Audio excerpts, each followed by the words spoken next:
Welcome to another episode of Breakaway from the Rat Race. And today I have the pleasure of speaking with Rafael Cortez. Rafael is a real estate coach, an organizational psychologist. He owns a traditional brokerage and wholesaling and flipping business. Other companies include verticals in education, software, and of course his organizational psychology practice, where he focused on business coaching and consulting. He has invested profitably in real estate since 2009, doing everything from fix and flip, creative financing, wholesaling, which yielded him millions of dollars in profits to date.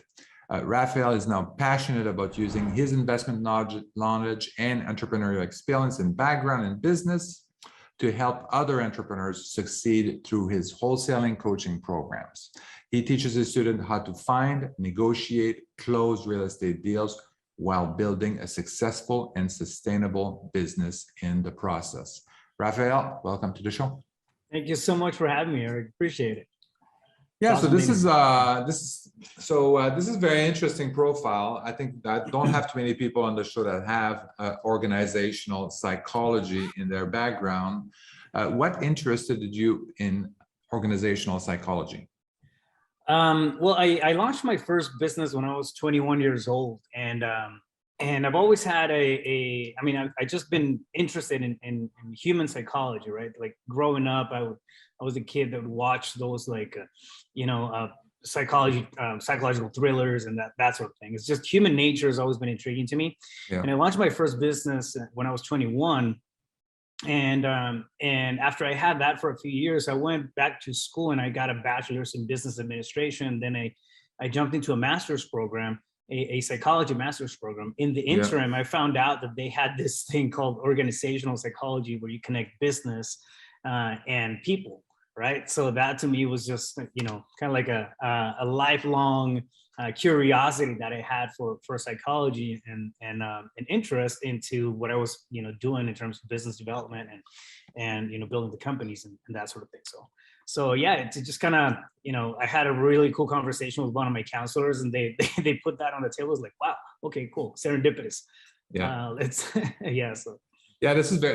The first time I heard that, I was on a plane. I was going, I think, San Francisco or something like that, or somewhere other places. And then this person was a organizational psychologist, and I said, "Oh my God, yeah, this is very interesting." I'm also a big fan of psychology and neuroscience. I used to read when I was in high school. I read all the books I could get my hands on psychology and psychiatry and neuroscience and stuff like that. And then I said, yeah, I mean, I'm always intrigued how you can get all these individually smart people and you put them in a conference room and the dumbest ideas succeed. I mean, I don't get it. Yeah. How does that happen? Yeah, no, it's a very valid question, right? Like, it's one of the things that I see quite a bit, especially with people who are just getting started as entrepreneurs or people launching their wholesale business and the real estate space and that sort of thing. We have the tendency, the smarter we think we are, the more we analyze things, right? So we have the tendency to get in our own way, when really, if you look at the grand scheme of things, a lot of times the simplest approach is the one that yields the best results. So yeah. Well, that's true. Totally. And I think especially when you get started too, you have a tendency. So I'm not going to put words in your mouth, but I mean, you're helping a lot of people that they want to get into real estate. So they're new. A lot of them are new at being an entrepreneur, period, and having a business. Yeah. They've been working full time. So tell us a little bit more about kind of like how the shift is between working full time and starting your own business, even if it's in real estate, and then and kind of like how can you help people to do that transition more easily or more effectively? So one of the biggest things that happens as people start going through or even considering, right, taking that leap from a regular 9 to 5 and into betting on themselves, is it's a lot of self-doubt. So the biggest battle is really going to be on the mindset side of things. The pragmatic, the technical stuff it's usually laid out, right? You can go to a coach, you can go to somebody who's already been there, and then to walk you through the process, and And I mean, that's important, but it's not the bulk of it. The one thing that I see stopping people on their tracks is really the mindset, like just that internal conversation that always happens, right, in the morning, when you wake up and you start asking yourself, should I be lead generating today? Yesterday I made calls and I got no results. I mean, I probably suck at this thing. My skills are not there. I'm not built for this. And then all of that stuff starts piling up, right? And it creates this big weight when it comes to mindset, when it comes to the tenacity that we need to have just as entrepreneurs in general, especially if you're jumping into a competitive space like real estate, right? So yeah, I think one of the biggest challenges is really overcoming ourselves, getting out of our own way, just like we were talking about earlier. When we're tapping into something new, there can be a degree of lack of clarity, and that comes with with actually taking action, right, and getting in there, but contemplating the theory behind the process, or what it can do as as an entrepreneur, or as I'm developing the business plan. Then you have people that develop a business plan for 3 years, right? And then there's no tangible action behind it. It's a creative avoidance. That's really what's happening a lot of times. Yeah. And I really, this mindset is definitely critical. I think this is, there's so many people that, they're not doing it. There's a significant barrier that they, in their mind, that they won't do it.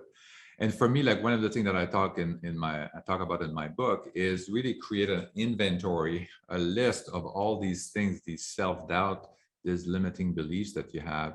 And then one of the things that you realize when you do this is you realize that a lot of these things, they come from your parents, they come from your teachers. And then you realize like, oh yeah, so this is coming from, I'm not good at this, or I'm not good at business or whatever. Or this comes from somebody that has never done any business. So why am I giving any credibility to this voice in my head that I know is coming from this person that they never had any business? So it's just like, okay, well, let's just forget about that. This is like, if I'm not, let me replace that thing, that thought, that voice with something that's more creative. Yeah, no, absolutely. The interesting thing about that is, when we're little, right, when we're kids, the critical thinking process is not necessarily there. The challenging of things. So we can have a degree of logic when we're 5, 6, 7, 8, right? Yeah. But the challenging of the ideas, I mean, it's really not there. Like it's not. We process enough, right? But not enough to challenge something. So a lot of the conversations that happen, or stuff that we hear, when we're growing up between 7 and 12 years old, those are like literally like programs that are just being set up in our psyche, right, as we grow up. So if we heard that, for example, business was tough, that rich people were mean, or something like that, that's stuff that we really take to they were crooks. That's what that's what my parents told me. Yeah, I mean, my story was similar, right? And then so you grow up with this stigma, and then we build habits, expectations, and a lot of different things on top of that foundation, right? So after we get exposed to the real world, and then we see that things are different, we try to change, right? But it takes sometimes it can take a minute to get to that under layer that's really at the source of things. So yeah, it's one of the biggest things, right? When people are tapping into entrepreneurship, the attrition level is high, meaning that a lot of people just get out within the first year because of that internal conversation, that internal battle. And it's conditioning in reality. Like everybody can be an entrepreneur, I feel, if you have the tenacity and the devotion to it. Right. It's I think one of the things that we have to consider is what field are we tapping into, and is that something that aligns with ourselves, with our our passions, or tastes, or truth, right, per se. But everybody can come in and actually succeed, right? Like the blueprints are out there, they're left and right. I mean, there's so many coaches out there on every single aspect of things, right? Cut the learning curve somehow, some way, and then the rest of it is going to be really that internal conversation. It's going to be getting over that mindset hump that can really put you out of business real quick. Yeah, and I think that's true. I think the coaching is a big one. A lot of people are buying into these programs, these training programs and stuff like that. And often it's not enough. And I think it's just more like a distraction. And because now I don't know anything about kind of like how to invest in real estate. So now I'm going to get this program that's going to tell me how to wholesale, how to do commercial, how to do self-storage, how to do, commercial, how to do medical building, nursing homes, stuff like that. I say, oh yeah, well, what am I going to do now? It's just like my mind's going to blow up. And then, but if you have a coach, then you could really cut down the noise and help you focus on what's really important and what you should be, what your strategy should be. I said, no, you shouldn't be doing commercial buildings because you don't have enough money. You don't have the expertise to do that. And, you need to focus on something else. You need to focus on something a little less sexy. Maybe you need to do wholesaling because you don't have enough capital, right? Start building that capital and then help with a coach to build that strategy. Yeah, I think the strategy definitely has to match the vision and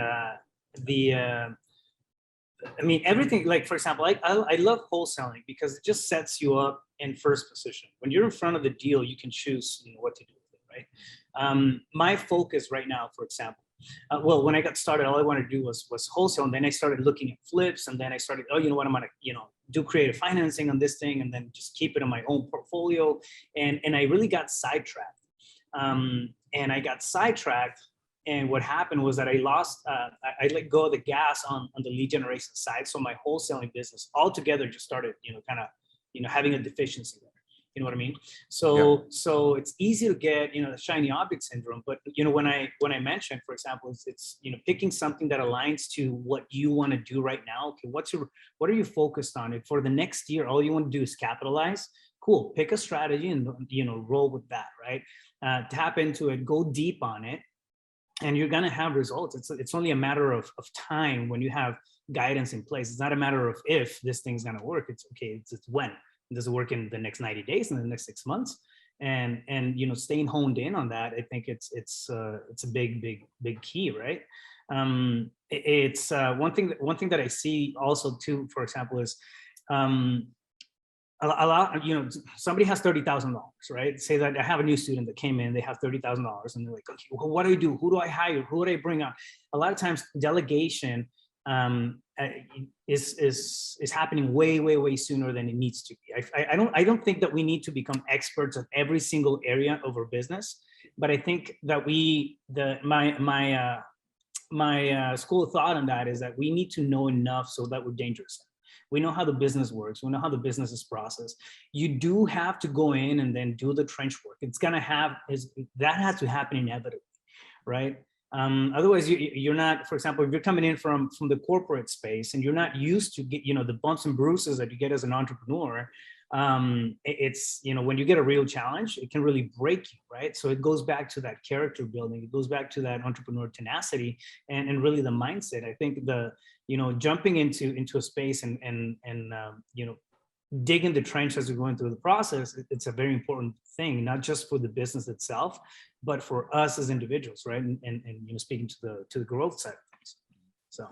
Yeah, I totally agree. And I think, even if you do a wholesaling business, I mean, you have a blueprint for doing a wholesaling business, everybody's doing it a little bit differently. Everybody's doing the way they approach things, the properties that they want, the property owners they want to talk to, how they want to approach them and all that kind of stuff and the deals they want to do. So you can't take a blueprint and say, or a script and say, oh yeah, there we go. I'm going to send it to a VA in the Philippines and then, or 10 VAs in the Philippines. And I'm just going to sit and wait for the deals to show and up. Expect the money to rain. Yeah, exactly. Right. So I think really going in there and really having to go in the trenches and do something so that you can experience exactly what's going on and how your business at the detailed level is working. I think one of the things too that you mentioned earlier was the alignment, like being aligned with your goal and then being able to go deep. And I think this is where people are afraid of doing there. They go in, they start in whatever it is, flipping, wholesaling, and then they experience some challenges, some difficult time, and then they say, well, this is too complicated. This is too hard. Maybe I should go. These guys are doing this. they're doing Burr or they're doing this, and it's a lot. It looks a lot easier. Well, people look at me and they say, "Oh, this turnkey business is really easy. I'm going to do that." And it's like, I'm going to do like he can do it like 200 houses a year, so that's going to be, it has to be easy. It's gotta be easy. But yeah, I think it's people don't go deep, or they find something and it's making some money, but it's not making enough money.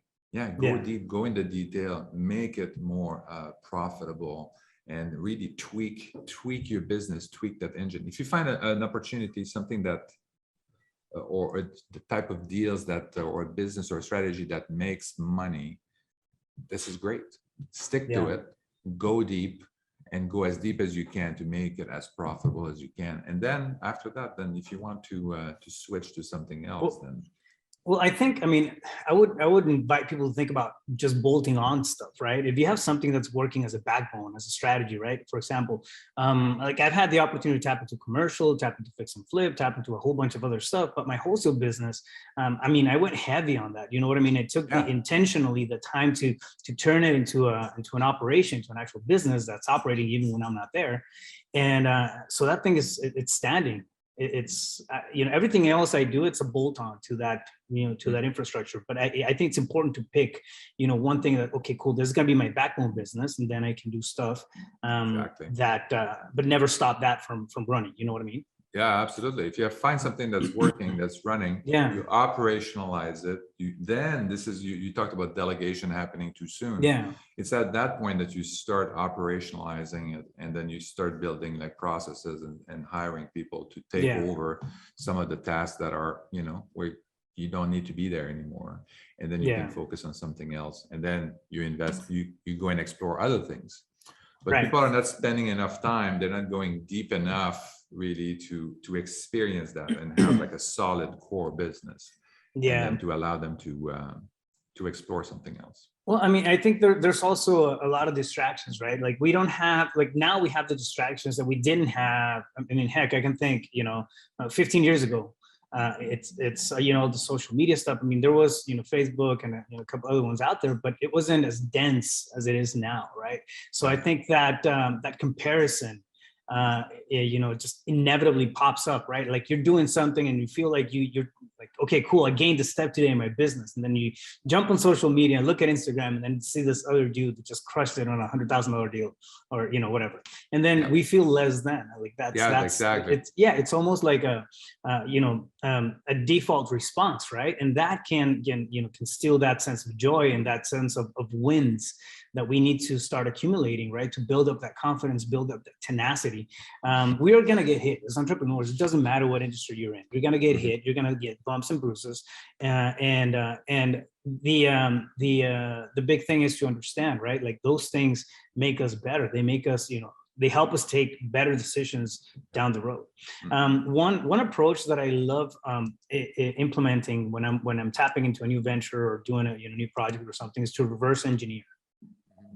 So if somebody is breaking into real estate or trying to do their first flip and whatnot, think of the whole thing from the end. So okay, cool, I got paid.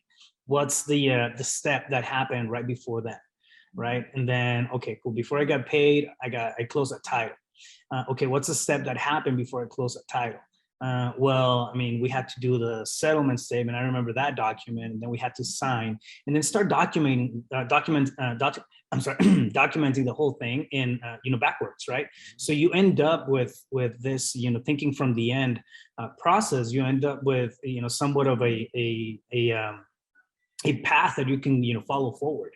I've used that in multiple different things. I've launched different things in different industries, and just that thought process alone helps quite a bit in terms of visualizing. Okay, cool, this is probably what it's going to take to build this thing. Yeah, that's right. Yeah, and I think that's if you look at also like books from Tim Ferriss, like 4-Hour Work Week and stuff like that, it was kind of similar to that too. Like he was just like, okay, well, I want to be like a professional tango dancer for this competition. So, well, I don't need to learn all the different styles. I don't need to do this. I don't need to do that. And it's like, I need to specifically, what do I need to do to get from this to this. Yeah. And really everything else is irrelevant after that. Yeah. So once you really identify clearly what the end goal is for a particular transaction or your strategy, then working backward is it's definitely very efficient, and then it helps you cut the noise. And so that's a good strategy. Yeah. People don't realize also the level of challenges. So and I think as soon as you feel challenges, people always think it's easy, and then they go into the business and then they say, oh well, this is not as easy as what I read, and and then automatically what happens is that you have self-doubt. Or maybe I made a mistake doing this. And so how do you correct that? In terms of self-doubt, I think it really, self-doubt comes down to clarity. It's most of the time what I find is people don't have doubt on their capacity to do things. Just the clarity of the pathway is not there. They're like, okay, cool, I want to launch. I don't know. I want to, go into real. For example, I see this all the time in wholesale, right? You have people that have been, going to YouTube University, and then, they understand the components of wholesaling, but not necessarily the order of things, right? And they feel like they don't know it. They feel like they don't have the skill set for it. But in reality, it's a matter of the order of things, right? It's clarity, okay, on the path, on the set of actions that need to be taken, not a skill set thing. And I think it's easy to confuse that. Okay, when you have, okay, I know I need to do this, or I want to, create this thing, but self-doubt creeps in, and then you start thinking that you don't have a skill set. It's a lot of times it really comes down to clarity. Okay, what's the next step? I don't have to think about the whole thing. I don't have to visualize the whole thing. It may be daunting to think that I want to build a $2 million business. Like, I have no idea how that is done. But if you reverse engineer it and you break it down, okay, what's the step that I got to take today? And then tomorrow, figure that out again. And then the day after, and then just micro steps get you, the whole way. But that really, it's easy to wrap your head around the idea of what do I have to do today, especially when it comes to self-doubt, as opposed to trying to eat this big elephant in terms of, man, do I have what it takes to build a $2 million company? Yeah. So that's good. So it sounds like you need to have somewhat of a daily practice, something that you do every day to keep you focused. And so do you have any recommendations on that? Yeah, I'm a big proponent of the 5 a.m. Approach, the morning routine and rituals. And you don't have to do it at 5 a.m. And sometimes realistically I'll wake up at 6:30. That's because you were a firefighter probably. And then you say, yeah, exactly. It's crazy when you're in the fire department, you close your eyes and you just kind of turn off, and then codes go on and you turn back on. It's weird. But yeah, you do it at 3 a.m, 2 a.m, 11, didn't matter. But anyways, so having something that just centers you in the morning. I mean, the world is super busy, right? And our minds are meant to process information, not retain. So from the moment that we wake up, if we're not aware, we don't have that we don't make that choice of understanding what's going through our heads, right? We're going to be an automatic. That 95% of the stuff that we're doing on a regular basis happen as subconscious triggers. It's subconscious movement. When you jump into your car and you start driving, you're not thinking about every single turn. It's your subconscious taking over, right? It's like autopilot. It's the same thing, when you walk to the kitchen, you go to the stuff that when we think we're normally we're not thinking, we're responding just from pre-wiring, right? Yeah. So in the morning, for me, one of the biggest things is really to go in. I journal a lot. I love journaling, so I'll take some time to meditate, and then just time in silence to sit there with my thoughts. Sometimes I have no idea what I want to get to, but the intention is there. The intention is to clear my thoughts and then get a grip on my thought process for the day, right? And not that I can control it, right? It's like it goes away all the time. But if you begin with that intention and then you journal, and you get a lot of epiphanies, you get a lot of, like for example, one of the questions that I ask myself is, how am I showing up today? And that's in every single area, right? To my business, to my employees, with my family, with my kids, with my friends, personally, how am I tackling the self, my mindset, my emotions, my body, and my my soul, right? How am I showing up in those areas? And again, sometimes you have like that mental block, but when you start just putting things on paper, it like you just kind of, your brain just unloads. And so that's huge for me. It's really one of the things that keeps me sane.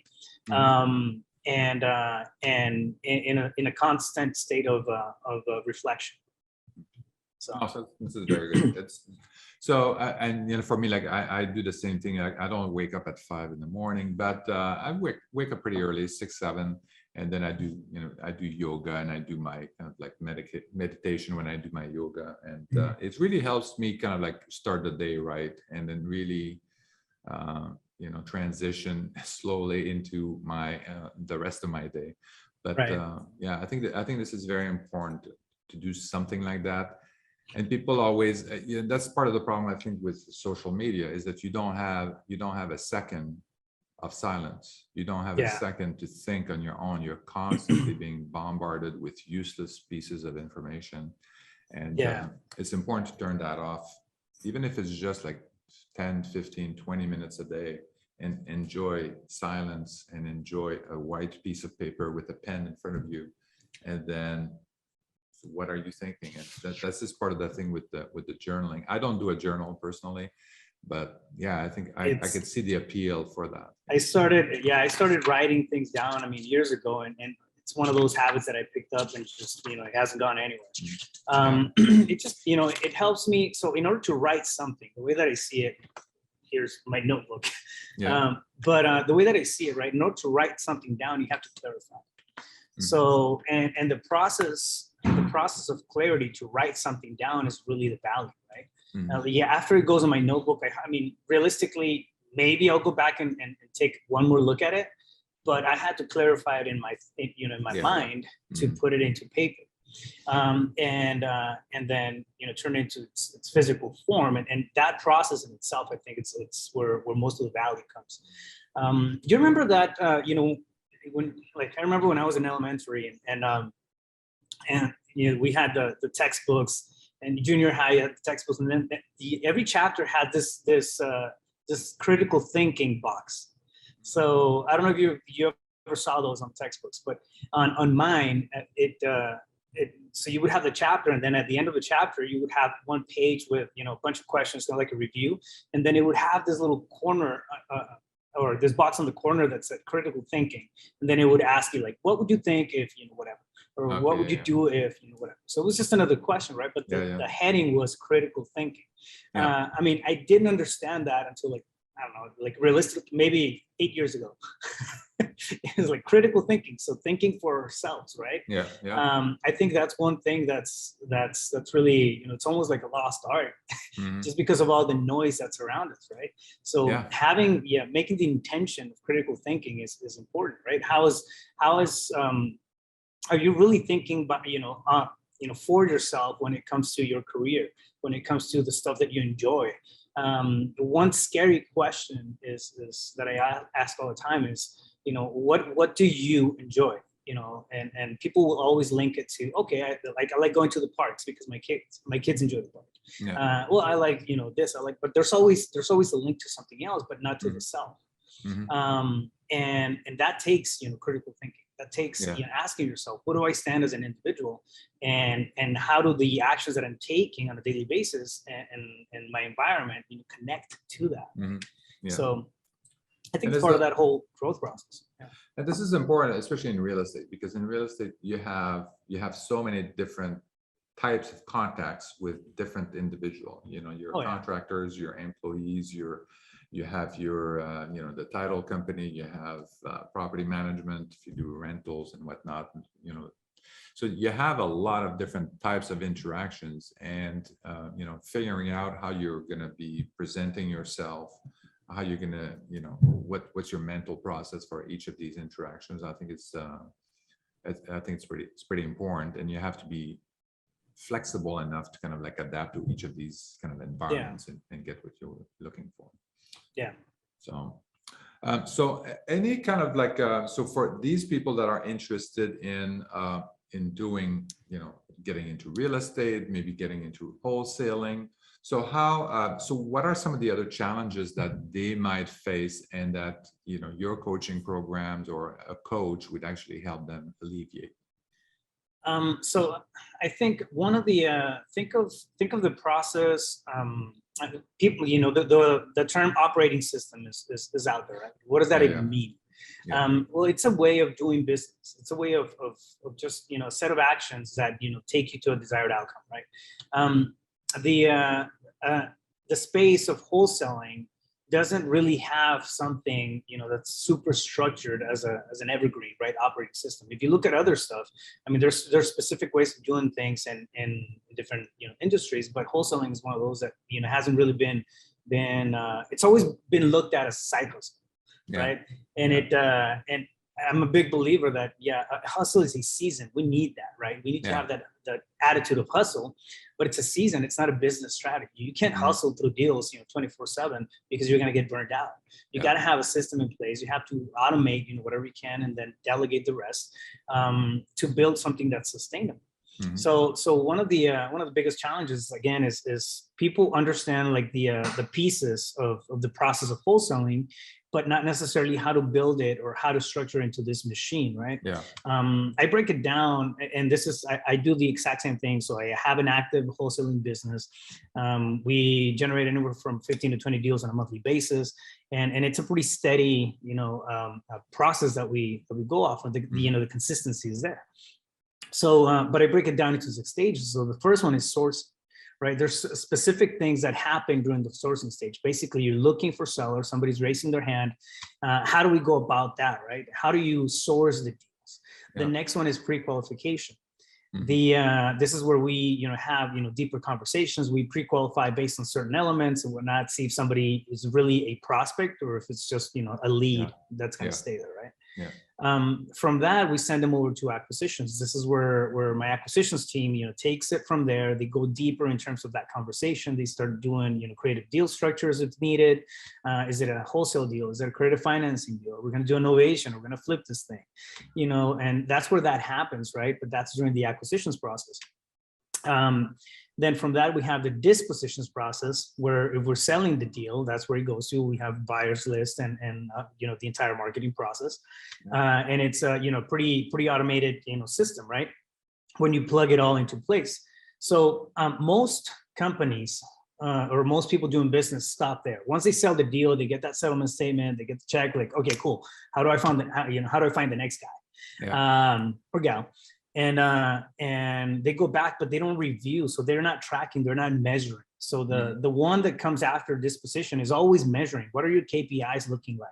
Your key performance indicators? What metrics are you tracking? What's your deal conversion ratio? What's your cost per lead, right? How much do you have to spend to actually get a deal on average? And is that sustainable, right? So we're pretty adamant about tracking and understanding how the whole thing works, because what gets tracked gets improved, right? Then the 6th one is it's an improvement session. So after, every single time we close deals, we have management meetings on a weekly basis, for example, in my company. And it's the same thing that I coach. And we come back and then we review, okay, what happened last week? What did we close? What happened? How are we looking at the KPIs? And we start asking improvement questions. Did we leave money on the table? Was there something that we came across that we hadn't seen before? And if so, we take that and then we plug it into that operating system, right? We improve the operation with each one of the deals. And when you have this methodical way of doing things, a couple of really cool things happen. And one is that when the idea to hire, okay, I need to hire somebody, but I have no idea what they're going to be doing. That kind of goes away, right? Because now if you got to hire somebody for sourcing, or if they're going to be converting, what level of employee are you going to need, and level of skill set. We're all different. Everybody has different skill sets. Now we also have. It's interesting, like when you get deeper into it, right? We have different behavioral strengths that play to each one of those roles. So some people are going to be naturally better suited to be on the dispo, stage. Some people are going to be better suited to be on the acquisitions, and it depends. I mean, that plays into the whole, behavioral profile. But things like that, right? Like when you start implementing and rolling those things into your business and just weaving it and learning to grow your operation that way, that becomes scalable. And it's something that's sustainable, which is ultimately what we're looking for, right? I don't want to go on vacation for a couple of weeks, 3 weeks, and then feel like my business just fell apart. It's not a business, it's a job. Yeah, exactly. Yeah. No, I think this is very important. I think, and as you get into the business, I mean, you have to think about that. I mean, there was a famous book, I think it was an E-Myth. I think it was the entrepreneur myth. And I think they described it very well, is that they knew that the business you had somebody that was doing marketing, and you had somebody that was doing sales, somebody that was doing the manufacturing. I think it was a pie business or something that they had that, and you have somebody that was doing the finance and all that kind of stuff. And then as an entrepreneur, of course, at the beginning, you're doing everything. Right. But then eventually you're going to say, well, this is, and then kind of think of it as different hats that you're wearing. And say, well, now I'm the chef. Now I am the accountant. Now I'm the CEO. Now I'm the marketing expert and all that kind of stuff. And then understanding kind of like the different hats that you're wearing during the business, and then kind of like considering them kind of like as different areas, different system, different departments, and then defining the process for each of these different areas. I'm glad. Go ahead. Yeah, I'm glad you mentioned that. Right. If you're a solo operation, it doesn't mean that you don't have to run organized, right? You don't have to wait until you hire to get organized. Yes. If it's honestly like one of the first thoughts that comes to mind when I'm doing something like a new process, a new activity in the business is, okay, cool. How can I set this up so I don't do it again? so I can plug somebody else into it. One of my favorite tools for that is Loom. Loom.com. We just Loom.com. So I use that to record every single new process, even when it's rough around the edges. If I don't know, we're pulling comps on a new market and something happens to be a little different. Okay, I'll do a Loom video, which is a screen recording thing, and I'll take that and I'll send it to one of my VAs. They'll re-record it and clean it up and make it all nice and pretty, and then they'll plug it into that operating system, right? So you start building your training database that way. It takes, through a process, simple as that, it's going to take you an extra, I don't know, maybe 3 minutes to click record and then kind of see what happened, and then just think more methodically about your approach and talk over the screen as you're going through the process. But now you can take that, and then you don't have to do it for the next 50 times if you have somebody else to take over. So I do something similar. I use QuickTime, and then I just provide feedback sometime, and I just record, say, this is how I do it. This is what you need to go here, and you need to go there, and then update it, and then I just put it on a drive somewhere, and I say, this is the training, and then for the next thing, and then they document it into either like an actual document with step by step, or they just leave it like that and say, this is the training document itself. Yeah, and then you start building your protocols and your standard operating procedures, and then now you have a document that you can go off of, right? So that starts to become something that's delegatable. People go back to it, you update it whenever you need to, but you have a foundation of what the company looks like. And I think it's always overlooked. Especially on solopreneurs, the fact that we can start building like a business.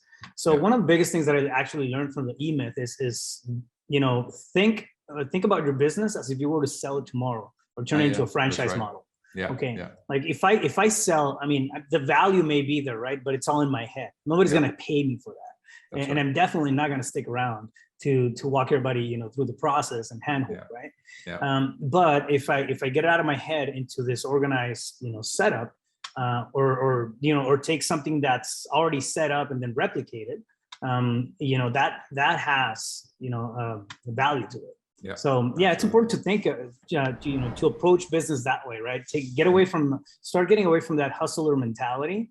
And the attitude has to, we're still going to have that hustler attitude, right? Whenever we need it, we break it out and then we just do what we need to. But it's not sustainable. So it's transitioning from that hustle mentality 24/7 to that entrepreneur mindset. The thing that gives us that sense of freedom down the road. Yeah, exactly. That's what we're all after. Well, Rafael, this was a great conversation. Thank you very much for joining me. Is there anything else you want to add before we wrap this up? Thank you for having me, man. It's been fun. I mean, if somebody wants to get a hold of me, I'm pretty active on social media. Yeah. Where can they get a hold of you? Yeah. Instagram, it's Rafael Cortez, CEO, REFAEL Cortez, CEO. If you guys want to download a PDF of the 6 steps that I just talked about in wholesaling, you can go to reiwholesaling.com. And get a free download there. Okay. So excellent. YouTube channel, same thing, Rafael Cortez, CEO. So. Excellent. Well, Rafael, it was a pleasure, and talk to you later. Thank you for listening to Break Away from the Rat Race with your host, Eric Martel. If you want to share your story and experience with our listeners, please message us on Facebook at Break Away from the Rat Race. Also, please subscribe to our YouTube channel and our podcast on iTunes.